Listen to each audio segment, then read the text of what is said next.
साल 2006 के Varanasi serial blast case में गाजियाबाद कोर्ट ने सजा की घोषणा कर दी है। कोर्ट ने मामले में दोषी ठहराए जा चुके आतंकी वलीउल्लाह को फांसी की सजा सुनाई है। वहीं दूसरे मामले में उसे उम्र कैद की सजा सुनाई गई है। बता दें कि 7 मार्च 2006 को वाराणसी में सिलसिलेवार बम धमाके हुए थे। इन बम धमाकों में संकट मोचन मंदिर में 7 और रेलवे कैंट में 11 लोगों की जान चली गई थी और 35 से ज्यादा लोग घायल हो गए थे।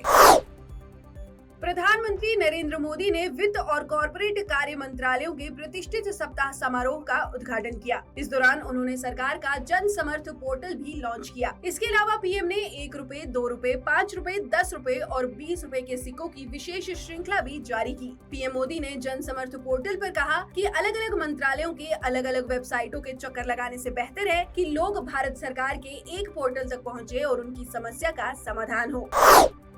सोमवार को राष्ट्रपति रामनाथ कोविंद ने आजादी के अमृत महोत्सव पर यूपी विधानमंडल के दोनों सदनों को संबोधित किया। इस अवसर पर उन्होंने सदन के सभी सदस्यों को चुने जाने पर बधाई दी। इस दौरान राष्ट्रपति ने कहा कि इस राज्य से लोकसभा के लिए निर्वाचित सांसदों में से 9 प्रधानमंत्रियों ने अब तक देश को प्रतिनिधित्व दिया। उन्होंने कहा कि 25 साल बाद जब देश स्वतंत्रता की 100वीं वर्षगांठ मना रहा होगा, तब उम्मीद है कि यूपी देश का अग्रणी राज्य होगा और भारत विकसित देशों की पंक्ति में खड़ा होगा।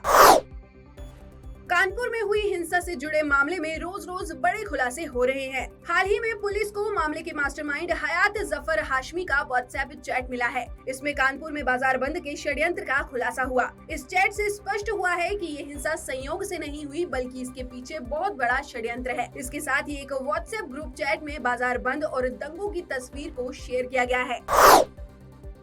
पंजाब में भगवंत मान सरकार आने के बाद से ही प्रदेश में खालिस्तानी गतिविधियां बढ़ गई हैं। सोमवार को अमृतसर स्थित श्री हरमिंदर साहिब परिसर में ऑपरेशन ब्लू स्टार की बरसी पर खालिस्तान जिंदाबाद के नारे लगे। इस दौरान गर्मख्याली संगठनों ने खालिस्तान भिंडरावाला और दीप सिद्धू के पोस्टर लगाए। बताया जा रहा है कि इस दौरान भारी मात्रा में पुलिस तैनात की गई थी।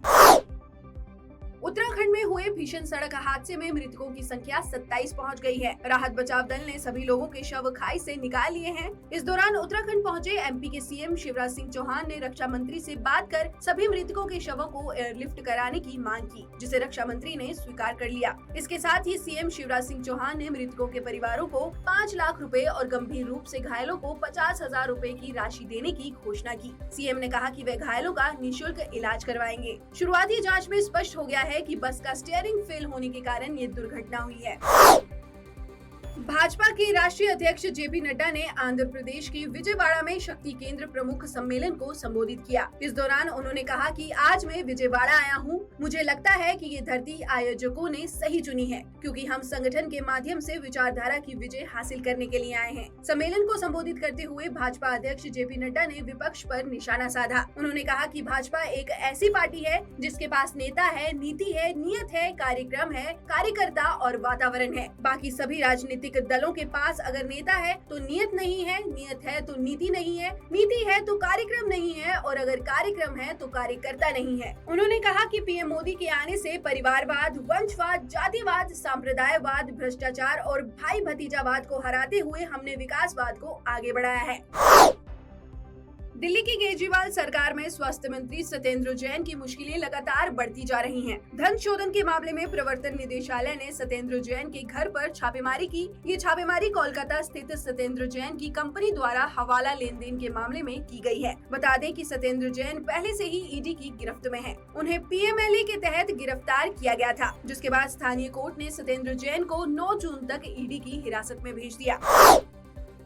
पिछले कुछ दिनों में एक बार फिर से कोरोना ने रफ्तार पकड़ ली है। केंद्रीय स्वास्थ्य मंत्रालय के सोमवार के आंकड़ों के अनुसार भारत में पिछले 24 घंटों में कोरोना वायरस के 4,518 नए मामले सामने आए हैं। वहीं एक दिन में 9 लोगों की मौत हो गई। इसके साथ ही भारत में कोरोना के सक्रिय मामलों की संख्या 25,782 हो गई है। बता दें कि देश में पिछले 24 घंटों में 2,789 लोग कोरोना से ठीक होकर अस्पताल से लौटे हैं। रूस यूक्रेन युद्ध के 100 से ज्यादा दिन हो गए हैं, लेकिन अभी तक रूसी सेना अपने लक्ष्य में सफल नहीं हो पाई। इसी बीच रूसी राष्ट्रपति ने पश्चिमी देशों को सीधे सीधे चेतावनी दी है। रूसी राष्ट्रपति ने कहा कि यदि पश्चिमी देश यूक्रेन को लॉन्ग रेंज की मिसाइलें मुहैया कराते हैं तो रूस नए ठिकानों पर हमला करेगा। उन्होंने कहा कि यूक्रेन को मिसाइलें देने का मतलब होगा कि संघर्ष को लंबा करना। अगर ऐसा होता है तो उन लक्ष्यों को निशाना बनाया जाएगा जिन्हें पहले टारगेट नहीं किया गया था।